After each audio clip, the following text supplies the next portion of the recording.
Yes, IAS, Indian ഭരണ service. ആ പദവിയുടെ അർത്ഥം എന്താണെന്നറിയോ നിനക്ക്?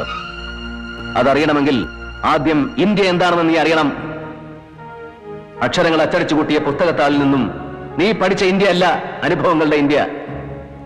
കോടിക്കണക്കായ പട്ടിണിക്കാരുടെയും നിരക്ഷരരുടെയും ഇന്ത്യ, കൂട്ടിക്കൊടുപ്പുകാരുടെയും വേശ്യകളുടെയും തോട്ടികളുടെയും കുറ്റരോഗികളുടെയും ഇന്ത്യ, ജഡ്ക വലിച്ചു വലിച്ച് ചുമച്ച് ചോര തുപ്പുന്നവന്റെ ഇന്ത്യ, വളർത്തുനായ്ക്ക് കൊടുക്കുന്ന ബേബി ഫുഡിൽ കൊഴുപ്പിന്റെ അളവ് കൂടിപ്പോയതിന് ഭർത്താവിന് ശാസിച്ച് അത്താഴപ്പട്ടിണിക്കിടുന്ന കൊച്ചമ്മമാരുടെ ഇന്ത്യ അല്ല.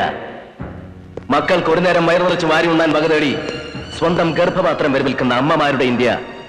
ഇന്നലെ നീ അവമാനി ചാട്ടിയിറക്കി വിട്ടില്ലേ ആ കൃഷ്ണേട്ടനെ പോലെയുള്ള പാവം മനുഷ്യരുടെ ത്യാഗങ്ങളുടെയും നൊമ്പരങ്ങളുടെയും ഇന്ത്യ. ഇന്ത്യ എന്ന മഹാരാജ്യത്തിന്റെ സോൾ, ആത്മാവ്.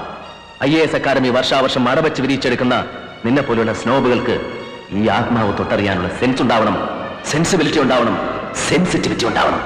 My power to prevent that, but it is within my power to refuse to live under these humiliating conditions.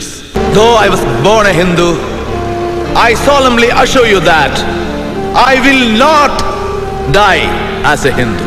I will not die as a Hindu. Dr. Baba Saheb Ambedkar answer.